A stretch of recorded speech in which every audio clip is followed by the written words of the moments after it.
ഉന്നയിച്ച അവകാശങ്ങൾ നേടിയിട്ടില്ല. എങ്കിലും ഈ പ്രഖ്യാപനം ആശ്വാസമാവുകയാണ്.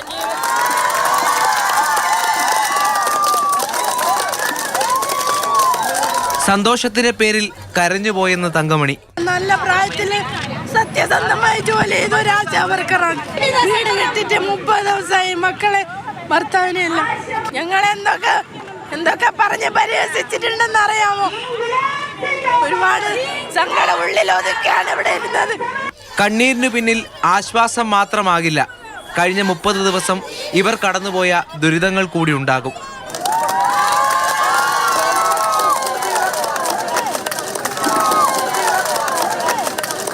കേന്ദ്ര ആരോഗ്യമന്ത്രിയുടെ പ്രഖ്യാപനത്തിൽ ആവേശപൂർവ്വം ആനന്ദം പങ്കിടുന്നവരുമുണ്ട്.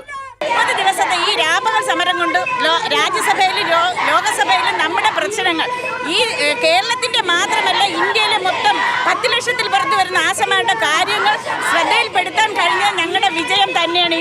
കേരളത്തിന് നൽകാനുള്ള പണം മുഴുവൻ നൽകിയെന്നാണ് കേന്ദ്ര സർക്കാരിന്റെ അവകാശവാദം. ഒപ്പം ആശാപ്രവർത്തകർക്ക് ധനസഹായം വർദ്ധിപ്പിക്കുമെന്ന് പ്രഖ്യാപനവും. കേന്ദ്ര പ്രഖ്യാപനത്തിൽ കൂടുതൽ വ്യക്തത വരാനുണ്ടെന്ന് ആശാപ്രവർത്തകർ. തീർച്ചയായും ഞങ്ങൾ സന്തോഷത്തോടെ സ്വീകരിക്കുന്നു. പക്ഷേ ഇവിടെ സൂചിപ്പിച്ചതുപോലെ അതിനകത്ത് വ്യക്തത വരുത്തേണ്ടിയിരിക്കുന്നു. കാരണം കേന്ദ്ര ഗവൺമെൻറ് ആശമാർക്ക് നൽകുന്നത് ഇൻസെൻറ്റീവുകളാണ്. ആ ഇൻസെൻറ്റീവ് 17 വർഷമായിട്ട് വർദ്ധിപ്പിച്ചിട്ടില്ല.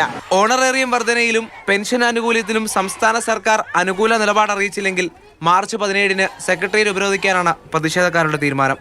സജികുമാറിനൊപ്പം രാഹുൽ ജി നാഥ്, മാതൃഭൂമി ന്യൂസ്, തിരുവനന്തപുരം.